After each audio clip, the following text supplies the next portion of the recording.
Eu vou pedir para começar a falar a Tarja Turtia. Eu aprendi mais ou menos a falar o nome dela. Tarja Turtia, que, da Finlândia, que é da Unesco e que vai abrir esse painel aqui agora. Por favor, Tarja.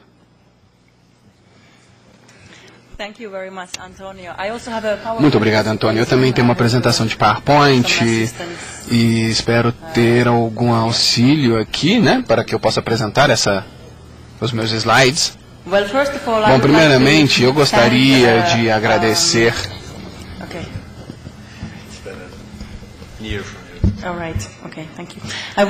Bom, primeiramente eu gostaria de agradecer à EBC por realizar essa conferência e também os meus colegas da Unesco aqui em Brasília que organizaram também este evento. E eu também gostaria de dizer que a mídia pública tem sido o foco do meu trabalho por alguns anos já e fiquei muito satisfeito em ter essa oportunidade de viajar, vir até o Brasil para participar nessa reunião. É para mim muito interessante estar aqui para aprender e ouvir mais sobre os desafios latino-americanos, pois na América Latina realmente não há uma história muito forte de serviço de radiodifusão públicos e o setor privado é quem liderou realmente o desenvolvimento da televisão e também as empresas de radiodifusão públicas tendem a ser mais fracas, eu diria, ou até subfinanciadas, na verdade. E nessa apresentação, eu gostaria de falar sobre o papel da Unesco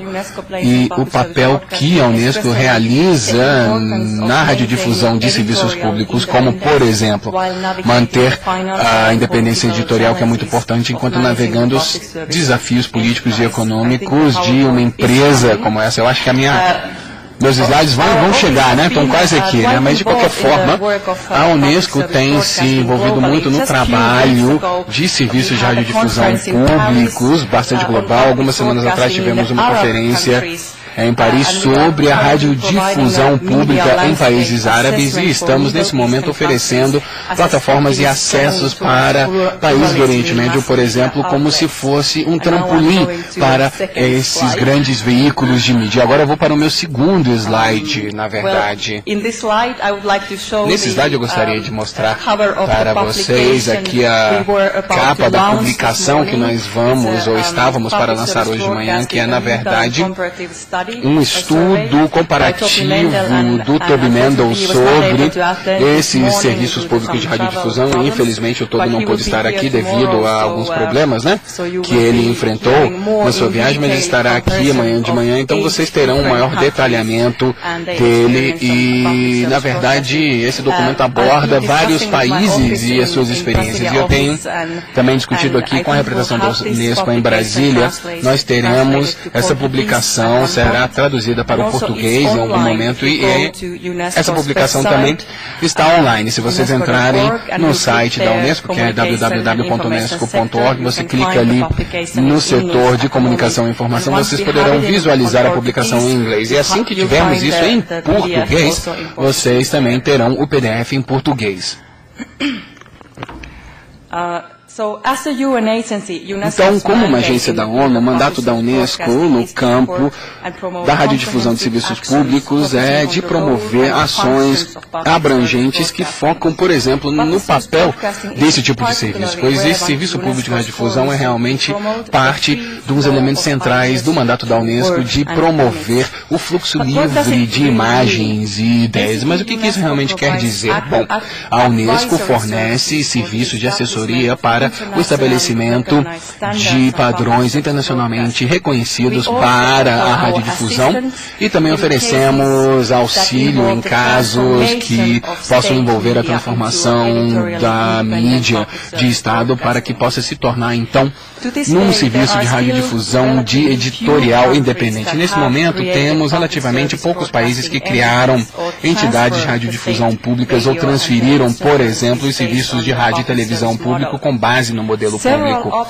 Vários obstáculos estão à frente. Em alguns casos, é a resistência de alguns países de estabelecerem as condições que são necessárias para que nós possamos realmente dar o suporte para essa radiodifusão pública. Em outros casos, é é o impasse atribuído à falta de financiamento. No entanto, a razão principal para a falta de progresso é a ausência de vontade política. Muitos governos são hesitantes em apoiar o sistema de radiodifusão público, pois, pelo menos não serviços que eles não tivessem controle pleno. Nós também procuramos a independência editorial de radiodifusão pública em relação, por exemplo, ao papel educacional, como também cultural, que eles possam desempenhar. E isso requer construir alianças estratégicas com partes interessadas principais, tomadores de decisões, partes interessadas profissionais e também a sociedade civil, para que nós possamos realmente melhorar e ver essa opinião pública sobre esse tipo de serviço. Nós também trabalhamos com a capacitação de serviços públicos de radiodifusão, como o treinamento de vários jornalistas, fazemos também um upgrade de várias instalações, oferecendo assistência técnica, financiando alguns rádios, programas de rádio, de televisão, por exemplo, público, e também fazemos o treinamento de redes organizacionais e vínculos organizacionais. A Unesco organiza muitas conferências, congressos, como esse seminário aqui, e também distribui abrangentemente vários materiais, como diretrizes, publicações que nos ajudam a conscientizar as pessoas sobre essa radiodifusão pública nos nossos Estados-membros. Também estamos engajados ativamente para explorar o conceito ainda mais desse serviço público, tentando explicar as suas funções em relação à educação, ciência e cultura, que é, obviamente, o mandato da organização.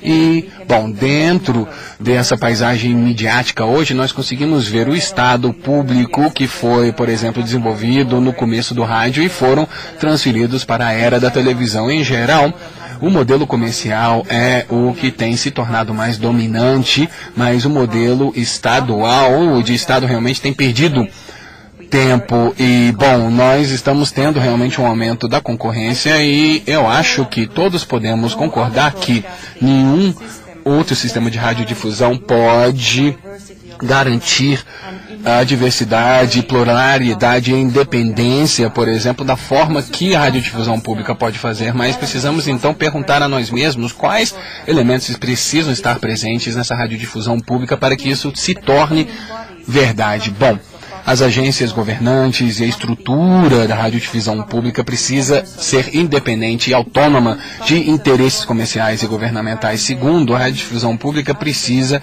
atualmente ter acesso ao financiamento que será então alocado para servir os interesses e necessidades do público. Terceiro, essa radiodifusão pública também oferece serviços que são diretamente responsabilizados pelo público e também precisa ser independente, autônomo de tudo isso e precisa simplesmente servir o interesse da população, ou seja, dos cidadãos, ao invés dos consumidores. E enquanto serviços públicos de radiodifusão público, eles servem o povo, enquanto o estatal serve o Estado. E temos uma controvérsia aqui. No entanto, o dilema realmente é concentrado sobre como que nós podemos equilibrar esses três elementos para que nós possamos, então, ter essa accountability dos serviços públicos de radiodifusão dentro dessa empresa. Estamos, então, no slide 8, por favor.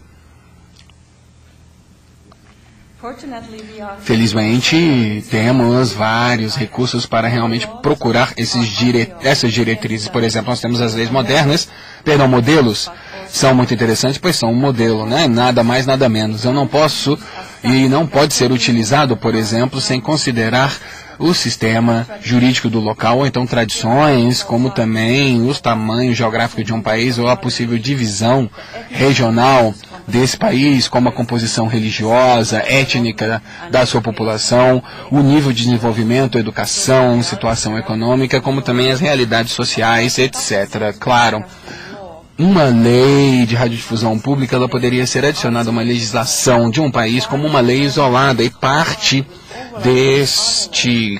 desta agência, por exemplo, vai sobrepor-se sobre outras leis que, obviamente, vão abordar radiodifusão, e pode ser legislação que vão abordar as campanhas eleitorais, a imprensa, sobre a proteção, né, da honra pessoal, reputação, etc., etc. E qualquer lei deste tipo precisa considerar essas legislações já existentes. Em termos de estrutura, O serviço público de radiodifusão,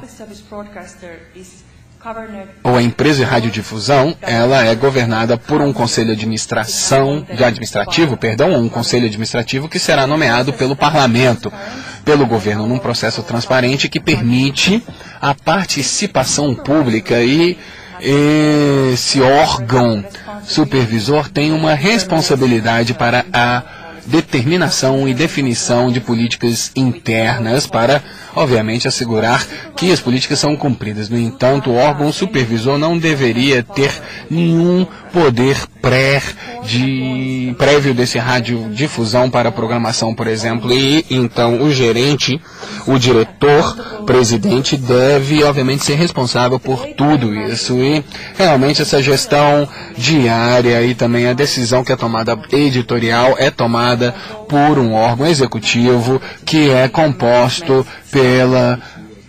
pelo quadro da alta gerência. A aplicação, por exemplo, é implementar as políticas e os programas que foram desenvolvidos pelo Conselho e é, então, responsável e, obviamente, responde a esse órgão supervisor e deveria, por exemplo, os papéis dos governantes deve estar muito claro, que é realmente muito importante para que tenhamos uma gestão exitosa. Eu acho que podemos agora utilizar, né, para o próximo slide. A mídia pública são financiadas principalmente por fontes públicas. Eu posso ver que eu acho que... Bom, aqui temos os... Esse era o slide anterior. Por favor, para o próximo. Obrigado.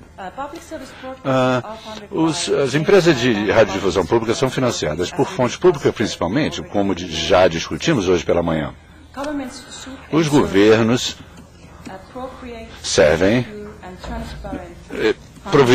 providenciam estruturas de financiamento adequadas para radiodifusores públicos, mas sem comprometer a independência ou a autonomia institucional da organização. Próximo slide, por favor.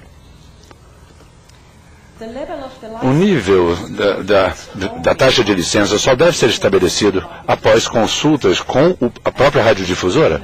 Deve ser num nível que permita à organização que desenvolva sua missão plenamente, ou diversas missões, e também desenvolver um planejamento de longo prazo. Outros financiamentos também são possíveis, como, por exemplo, a propaganda ou patrocinadores. Há também outros meios de financiamento, como subsídios estatais, assinaturas, taxas de assinatura, venda de produtos, pay-per-view, venda de livros, venda de vídeos, de filmes ou de arquivos audiovisuais, por exemplo. Diferentes países têm diferentes abordagens, dependendo da sua história, estrutura política ou o cenário de comunicações, mas a taxa de licença é muito importante para radiodifusores. Vou falar um pouco sobre a experiência europeia, porque na Europa as taxas de licença chegam a 60% da renda geral. A propaganda chega a mais ou menos 20% do financiamento, ou das fontes, e de outras fontes 30%. E o Estado financia cerca de 7% da receita geral.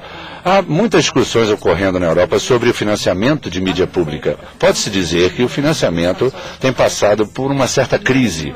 E muitos radiodifusores públicos da Europa estão passando por reformas, ou pelo menos estão discutindo reformas. Elas são muito necessárias em função da queda de receitas de taxas em muitos países, principalmente a médio e longo prazos. Próximo slide, por favor. Na Europa, também tem se discutido muito um novo sistema de financiamento, que é muito necessário em função de convergência de mídia digital. Se isso não for abordado adequadamente, vai minar muita atividade em níveis muito altos. Bom, a taxa tradicional é também uma abordagem boa ainda.